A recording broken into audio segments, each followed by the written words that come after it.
If your Ring doorbell won't connect to Wi-Fi, don't panic. It's almost always one of these 14 things, and I'm gonna walk you through every single fix, starting with the easiest one first.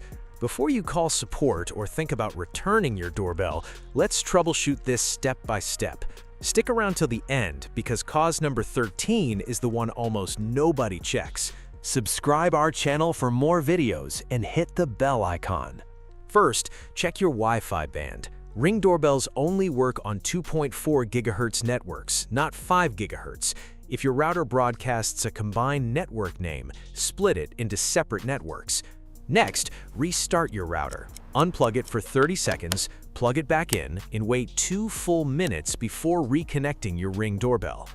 Double-check your Wi-Fi password. If you've changed it recently, your Ring doorbell may still be trying to connect using the old one. Some routers have MAC address filtering enabled, which blocks unknown devices automatically. Disable it or add your Ring doorbell's MAC address to the approved list. Older routers have connection limits. If too many devices are already connected, your Ring doorbell may not be able to join the network. If you're using a guest network, make sure client isolation is disabled. Otherwise, your phone and Ring doorbell won't be able to communicate properly. Update your Ring app to the latest version.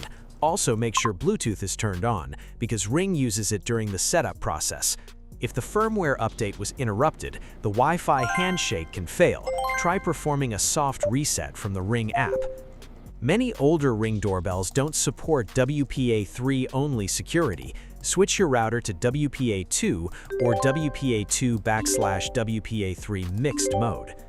Microwaves, baby monitors, and neighboring Wi-Fi networks can interfere with your signal, especially if your doorbell is mounted near a kitchen or shared wall.